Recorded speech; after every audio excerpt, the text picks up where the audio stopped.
Olá, meus queridos amigos e queridas amigas.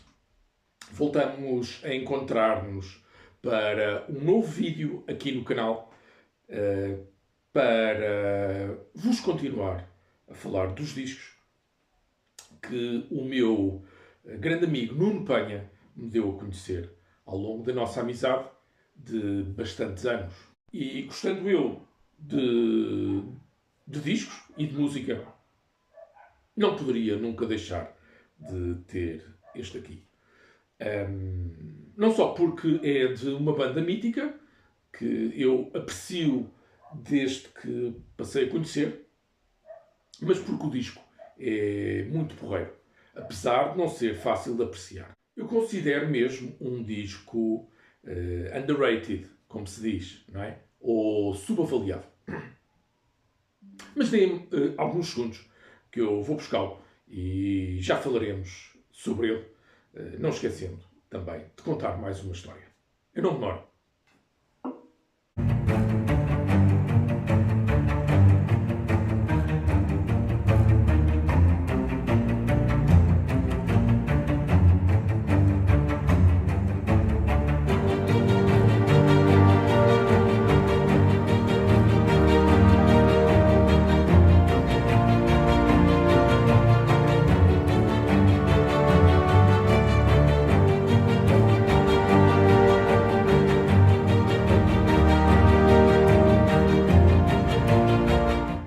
Bem-vindos e bem-vindas a mais um vídeo.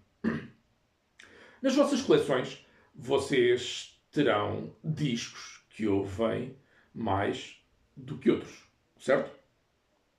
À medida que os anos passam, as vossas preferências mudam, a vossa coleção vai crescendo e determinados discos deixam de ter a mesma atenção que um dia tiveram. Pois isto é o mais normal de acontecer.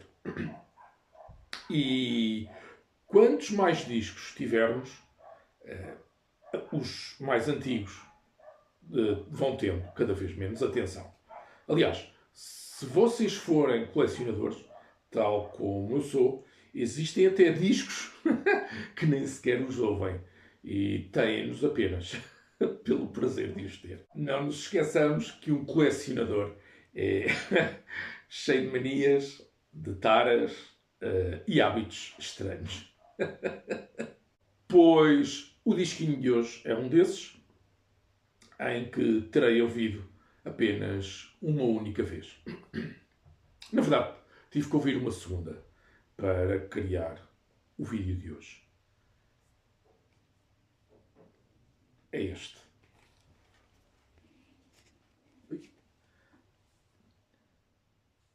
Flick of the Switch.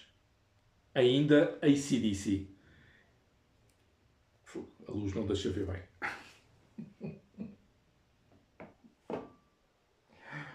Vocês acreditam que, sendo este disco de 1983, eu só ouvi quando o comprei, este mesmo exemplar? Foi o meu grande amigo Nuno Penha que me deu a conhecer esta banda.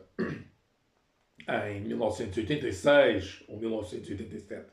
Fiquei a conhecê-la com Back in Black, For Those About to Rock e aqui Flick of the Switch, do qual ele tinha apenas umas quantas músicas gravadas nas suas cassetes, que levava para a Costa de Caparica, local onde passávamos férias. Por serem apenas umas poucas músicas, eu nunca prestei grande atenção.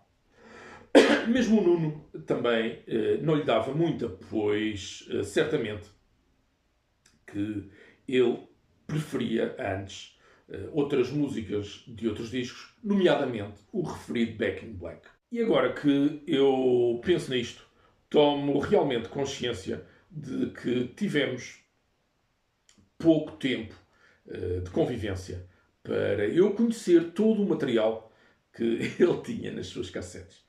Imagino o que deve ter ficado de fora, sem ser tocado de ouvido, ainda que fossem mesmo muitas as fitas magnéticas gravadas. Eu já aqui vos contei, num vídeo anterior, que em 1987 a nossa amizade deixou de ser meramente circunstancial e de verão. Convivíamos muito frequentemente, tendo sido o Nuno também que despertou em mim o apreço pelo snooker. E não apenas a versão pool, nas mesas, jogado nas mesas pequenas, mas sim o verdadeiro snooker, naquelas mesas grandes. Não era fácil o acesso a estas mesas, pois os salões que ofereciam este tipo de mesas não abundavam. As mesas são realmente grandes, pelo que os salões precisavam de ter um espaço enorme para as ter. Além disso, é um investimento enorme, não é? Pois as mesas são mesmo caras. Não julguem que uma boa mesa custa menos de 6 ou 7 mil euros. A moeda portuguesa antiga, então, representava um encargo enorme. E um salão de jogos que precise de rentabilizar a sua atividade não vai, de forma alguma, colocar no seu espaço diminuto uma mesa grande. Pois, dessa forma, não ganha dinheiro algum. Instala, assim, o maior número possível de mesas pequenas para ter o maior número de clientes ocupados durante o maior tempo possível. Até porque uma mesa não demora menos de 60 ou 90 minutos a ficar livre para alguém poder jogar. Portanto, qualquer salão de jogos digno desse nome tem de ter uma área enorme, um espaço enorme para poder disponibilizar essas mesas de snooker, pool e também bilhar. Na Costa de Caparica existiam antigamente alguns salões de jogos, mas que eu me recordo havia apenas um único com mesas. E penso que não tinha uma única mesa de snooker. Era tudo mesas de pool e também de bilhar. Portanto, a partir de 1987, não eram poucas as vezes em que nos encontrávamos fora da Costa de Caparica para jogarmos snooker ou eventualmente pool. Eu ia ter muitas vezes com o Nuno à Almada, bastando a mim apanhar o barco que faz a travessia entre as duas margens do Rio Tejo, comunicando Lisboa a Cacilhas. Ou então combinávamos em Lisboa, onde a oferta era sem dúvida alguma maior. O local preferido do Nuno para jogarmos snooker era um salão colossal em termos de tamanho, que existia mesmo ao lado do Loucuras, uma antiga casa de entretenimento noturno. Ou melhor, um clube noturno de dança.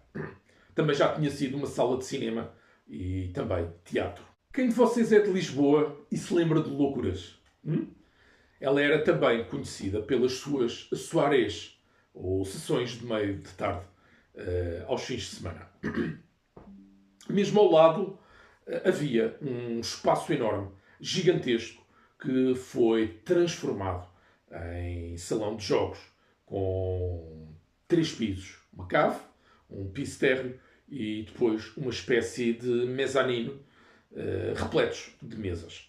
E havia algumas grandes para se poder jogar snooker. E era então lá que passávamos 3 ou 4 horas a jogar ao fim de semana. O Nuno estava já no técnico, Instituto Superior de Técnico, o nome da faculdade, a estudar Engenharia Mecânica e acontecia que por vezes tinha aulas ao sábado. Pelo que fazia sentido passar o dia em Lisboa e regressar à sua casa, em Almada, apenas ao final da tarde. Por isso tinha de aproveitar o tempo da melhor forma para se entreter. E acreditem que nos divertíamos imenso, pois tanto ele quanto eu gostávamos, gostávamos imenso de jogar snooker nas mesas grandes. De vez em quando, até, ele lá conseguia também convencer ou combinar com uma amiga dele para jogarmos. Essa amiga também gostava de jogar, mas era mais pool ou bola 8. E jogava bem, só vos digo. Havia depois também ocasiões em que o Nuno combinava comigo jantarmos, eventualmente, almoço, e irmos para a Feira Popular, que era um lugar fabuloso, cheio de formas divertidas de nos entretermos e também convivermos. Bom, numa dessas ocasiões em que o Nuno combinou comigo passarmos um sábado a jogar snooker em Lisboa, ele deverá ter passado primeiro por alguma loja de discos, pois trazia consigo Flick of the Switch debaixo do braço. Nunca cheguei a ouvir Flick of the Switch e os anos passam comigo no desconhecimento sobre o disco desta banda que sempre apreciei. E à exceção das 3 músicas que o Nuno tinha gravadas nas suas cassetes. Contudo, e tal como aconteceu com For Those About to Rock, talvez porque essas músicas escolhidas pelo Nuno não fossem muito ao encontro daquilo que eu gostava na época, eu não conseguia apreciar essas músicas tanto. Como eu disse agora há uns instantes, os anos passam e os anos passaram e Flick of the Switch caiu completamente no meu esquecimento. Mesmo arranjando outros discos da AC/DC, este foi sendo sempre relegado. Até porque era um dos que eu menos conhecia, entendem? Aquelas 2 ou 3 músicas que o meu amigo escolheu e apreciava, não me encantavam assim grandemente. Eram diferentes da sonoridade característica da banda e até mesmo das poucas que o Nuno tinha também gravado do álbum For Those About to Rock. Até porque eu ouvi Back in Black e For Those About to Rock imensas vezes a partir do momento em que o meu colega de curso de faculdade e também amigo me ofereceu tais discos em 1993. Eu falei disto nos meus vídeos mais recentes, aqui em Francis Music Den. Em 2009 já tinha o colecionismo de discos completamente enraizado em mim e eu comprava discos em barda, chegando a gastar centenas de euros todos os meses para satisfazer este meu vício. Acreditem, meninos e meninas, que ter discos é um vício tremendo. E como hobby, colecioná-los é muito caro, sem nunca conseguirmos ficar satisfeitos. É que existe tanta, mas tanta coisa que nunca estamos satisfeitos. E depois lá está. Somos viciados, não é? Uns agarrados do camandro.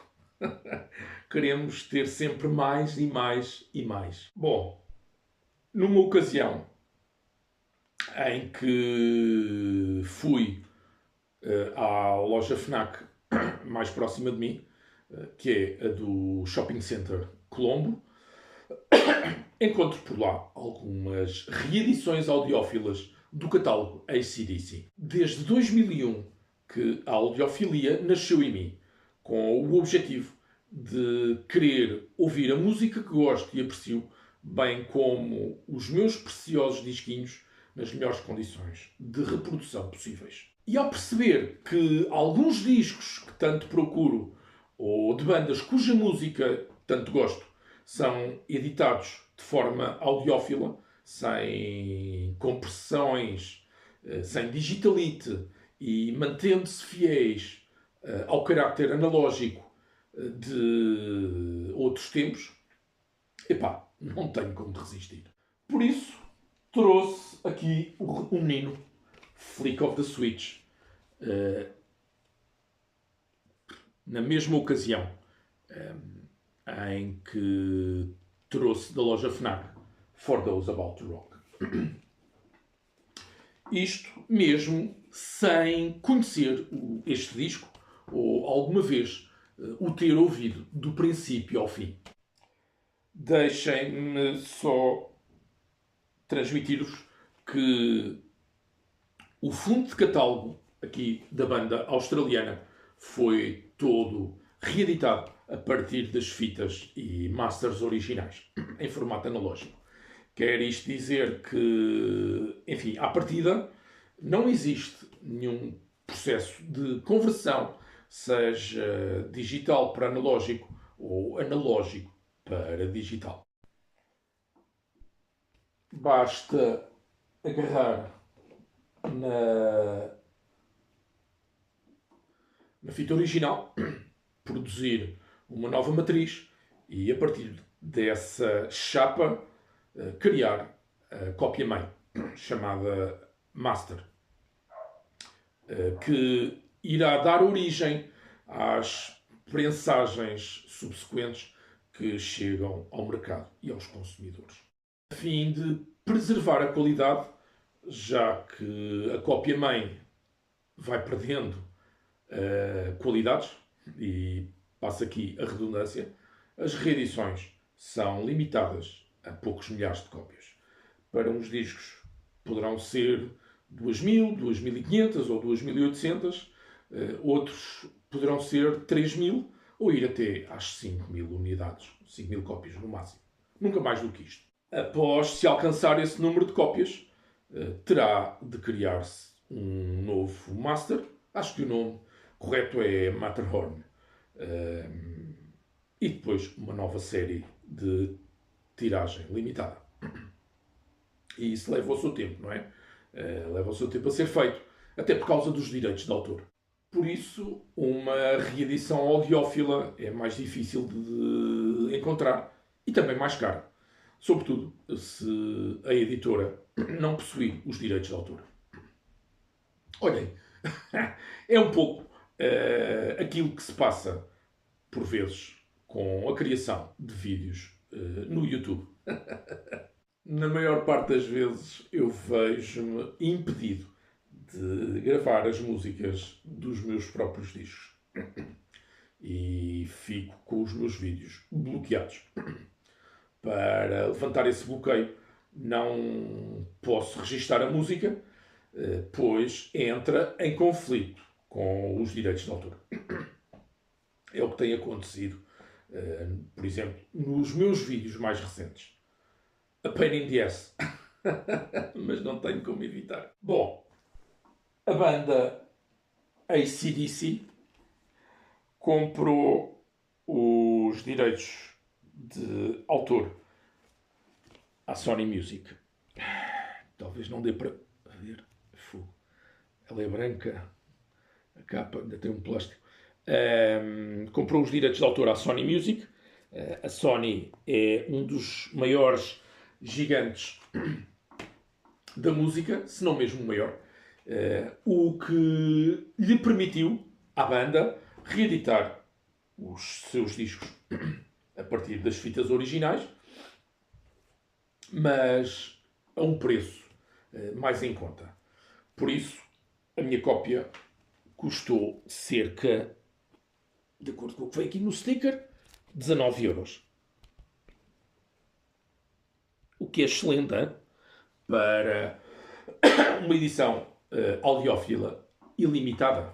Pois eu ainda mantenho esse plástico exterior para preservar o sticker com o preço.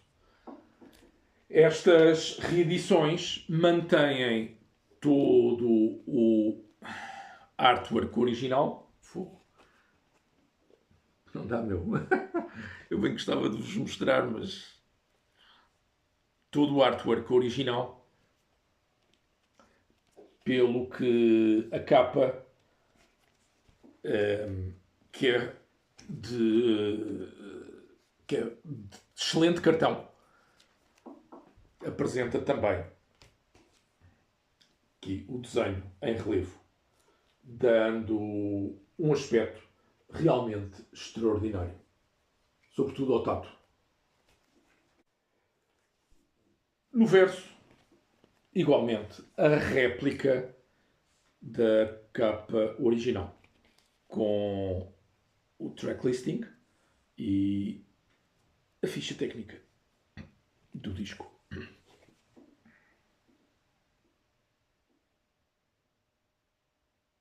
Apenas um pormenor, amigos e amigas. O trabalho de produção desta reedição ficou a cargo de George Marino, que é garantia absoluta de ser um trabalho de grande qualidade. George Marino é um produtor de grande renome desde há muitos anos. E o seu Sterling Sound, penso ser em Miami, já produziu largas centenas de músicos e de bandas. Olhem, adquiri também, não há muitos dias, uma reedição audiófila de um disco de Jimi Hendrix, cujo trabalho de produção e remasterização é exatamente de George Marino. Está melhor? Espero que sim.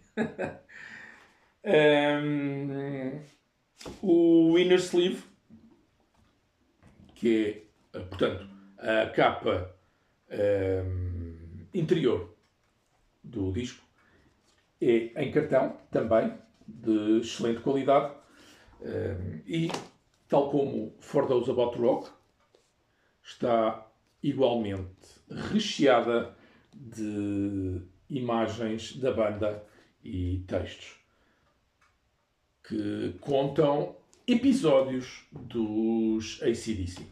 É excelente em termos de aspecto gráfico.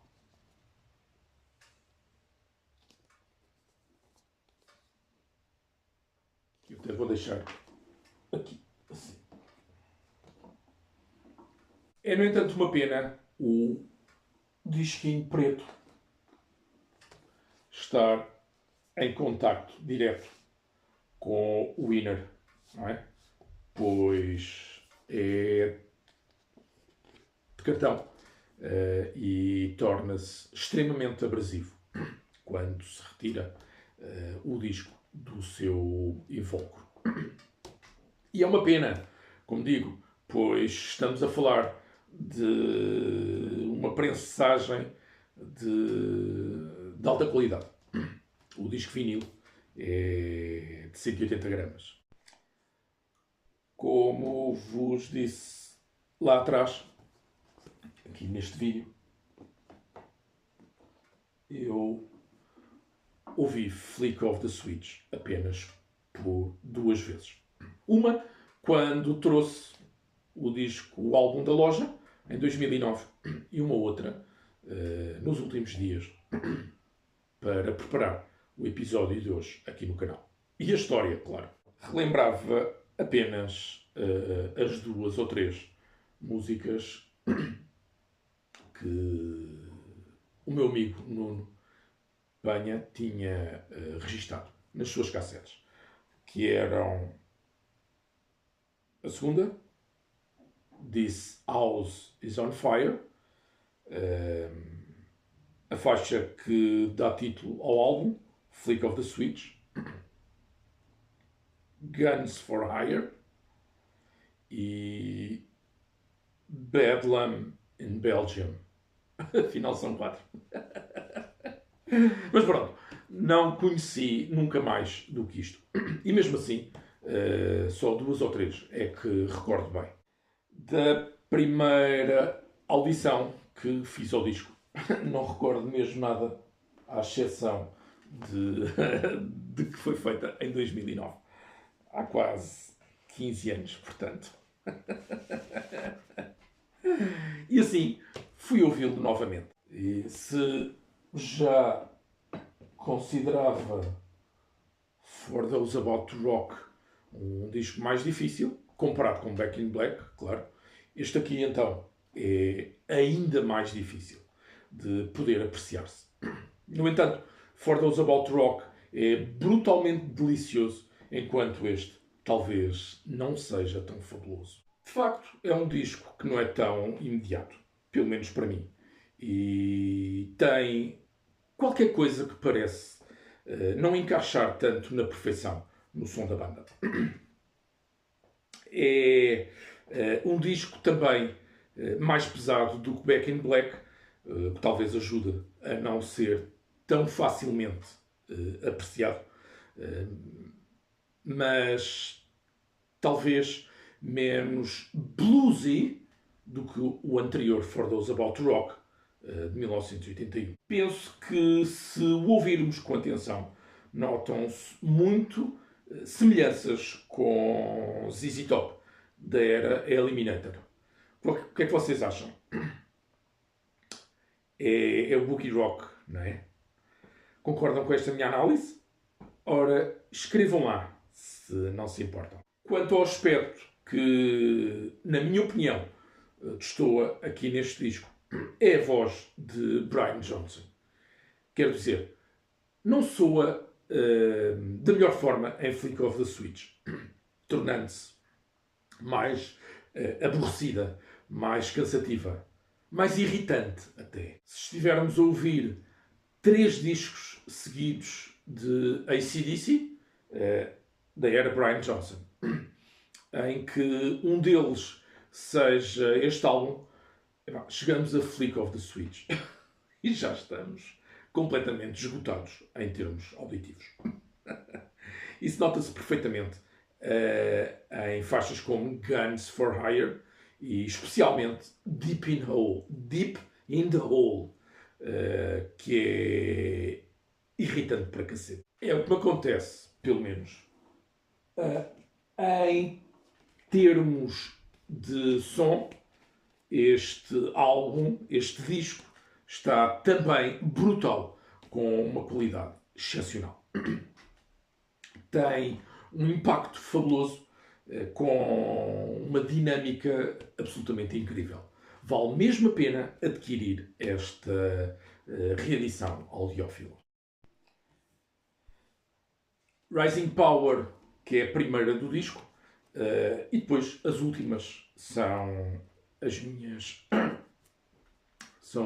faixas preferidas.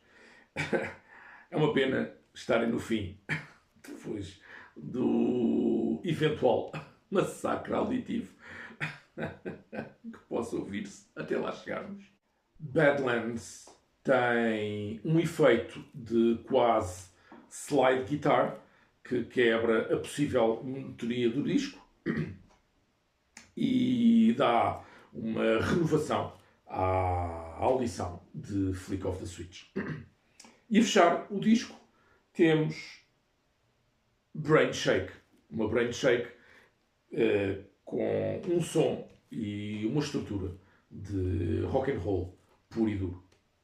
Excelente. Ouvindo Bedlam in Belgium, a antepenúltima, por algumas vezes, penso que poderá também apreciar-se bastante bem.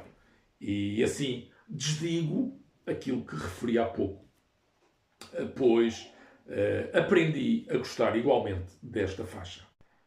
Flick of the Switch é, para mim, um álbum avaliado, subvalorizado ou underrated. Não que seja essencial na discografia da banda, mas quando se trata de uma banda mítica, ativa desde 1974 e, portanto, com largos milhares de palcos nas pernas, faz todo o sentido termos todos os discos dela. É, no entanto, e isso posso dizer-vos com toda a certeza, um disco dos menos ouvidos. E quando nos assumimos como colecionadores, ainda mais sentido faz. Concordam? Se vocês não têm Flick of the Switch, adquiram. Caso consigam encontrar, claro, esta prensagem audiófila. Pois está, de facto, excelente, com um som fabuloso. Não optem pelo CD, pois não acredito que o som seja alguma coisa de especial. Talvez se torne até mesmo muito agressivo para os ouvidos. Quero agradecer-vos o tempo que dispensaram comigo aqui em Francis Music Them. No próximo vídeo teremos algo completamente diferente, pois já é tempo de descansarmos os ouvidos de tanto AC/DC.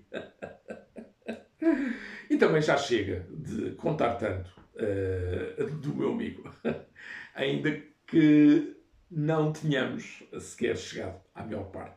Fiquem bem e com boas audições, amigos e amigas. Encontramos-nos brevemente aqui para um novo vídeo e uma nova história. Tchau!